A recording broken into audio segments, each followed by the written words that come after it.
एक अंगूठा छाप माँ ने अपने बच्चों को डॉक्टर्स और इंजीनियर कैसे बनाया, आज हम इस वीडियो में वो बात करने वाले हैं। और वीडियो को बहुत ध्यान से सुनिएगा और उसकी बारीकियों को समझने की कोशिश कीजिएगा। ये आंटी से जब मैं मिली तो इन्होंने बताया इनके 4 बेटे हैं, जिसमें से आज 2 डॉक्टर हैं, एक इंजीनियर है और एक ने MBA किया है।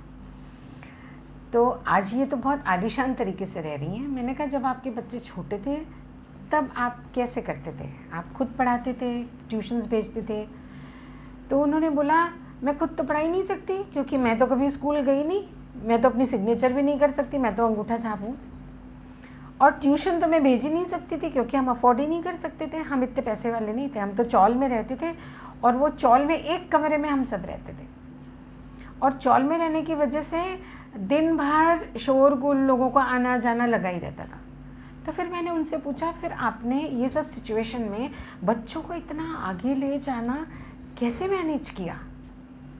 उन्होंने मुझे बड़े सिंपल तरीके से बताया कि मैं क्या करती थी कि बच्चों को पूछती थी आज स्कूल में कहाँ से कहाँ तक पढ़ाया गया हर सब्जेक्ट में। बच्चे बताते थे इसमें यहाँ से यहाँ तक, इसमें यहाँ से यहाँ तक, इसमें यहाँ से यहाँ तक।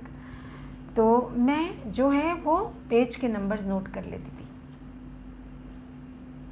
तो मैंने पूछा कि फिर आपको पता कैसे चलता था कि उन्होंने रीडिंग कर लिया? आप क्वेश्चन पूछती थी, क्या करती थी उनसे? आप तो पढ़ नहीं सकती थी।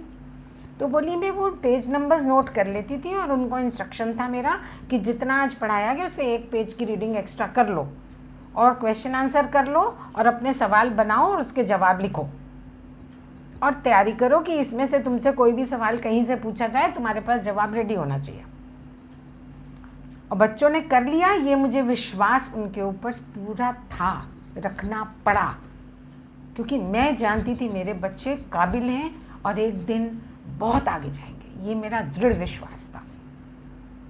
तो मैं बच्चों से पूछती थी कहाँ तक पढ़ा, तो फिर उन बताते थे यहाँ तक। तो फिर मैं पूछती तुमने आगे नहीं पढ़ा? तो बच्चे पूछते थे माँ कैसे आपको पता चला? तो मैं उन्हें बताती नहीं थी कि मैं नंबर नोट कर लेती हूँ पेजेस का। तो इस तरह करके उन्होंने अपने बच्चों को पढ़ाया। तो क्या था जो उनके बच्चों को आगे लेके गया? उनका बच्चों के ऊपर दृढ़ विश्वास कि मेरे बच्चे जाएंगे आगे। उन्होंने कभी डाउट नहीं किया उनकी कैपेबिलिटीज़ पर बच्चों की, राइट। और तीसरी चीज़, उन्होंने अपनी ज़िंदगी की कोई भी कमी को उनकी सक्सेस में बच्चों की आगे रीज़न नहीं बनने दिया। चाहे वो पढ़ी लिखी नहीं थी, चाहे वो ट्यूशन अफोर्ड नहीं कर सकती थी, चाहे उनके पास पैसे की कमी थी, उनके पास बड़ा घर नहीं था कि बच्चों को अलग अलग रूम दे सके पढ़ने के लिए, चौल था, उनके यहाँ AC नहीं थे, एक कमरे में सब रहते थे, सोते थे, प्लस उनके और भी लोग आते रहते थे उनके घर के, उनके सास ससुर रहते थे सब। तो उन्होंने ये सारी भी चीज़ें, जो भी कमियां जिनको हम कहते हैं ऐसा है तो हम ऐसा नहीं कर सकते, बच्चों को शांति नहीं है तो पढ़ेंगे कैसे, बच्चों को पास बड़े स्कूल में नहीं भेज रहे हैं तो करेंगे कैसे, हमारे पास पैसे नहीं है फीस भरने के ट्यूशन के तो बच्चे पढ़े। उन्होंने ये किसी भी ऑब्स्टेकल को अपने रास्ते का कांटा नहीं बनने दिया, उनको मंजूरी नहीं था, उस बारे में सोचा ही नहीं।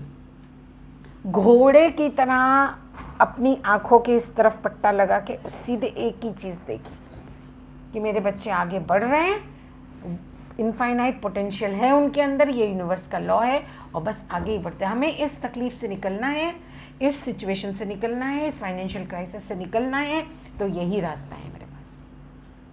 और आज उनका अपना खुद का हॉस्पिटल है, मेडिसिन बनाने की फैक्ट्री है, कंस्ट्रक्शन का काम है। और तो और इस ज़माने में 4 बेटों 4 बहुओं पोता पोती के साथ आज वो बड़े से आलीशान घर में आराम से खुशी से रह रहे हैं वो लोग। आपको भी बस इतना ही करना है, एक माँ को बस इतना ही करना है। कोई फ़र्क नहीं पड़ता कि आप पढ़े लिखे हैं या नहीं पढ़े लिखे हैं, कोई फ़र्क नहीं पड़ता कि आप हाउसवाइफ हैं कि वर्किंग वुमेन हैं, डजेंट मैटर। सिर्फ इतना और इतना करना है आपको। उसके लिए तो आपको मैनेज करना ही पड़ेगा उतना, तो अपनी एक्टिविटीज़ को बच्चों की खातिर, उनकी ज़िंदगी की खातिर जब हम सब कुछ इतना कर रहे हैं तो ये चीज़ तो आपको एज अ मदर करनी ही पड़ेगी।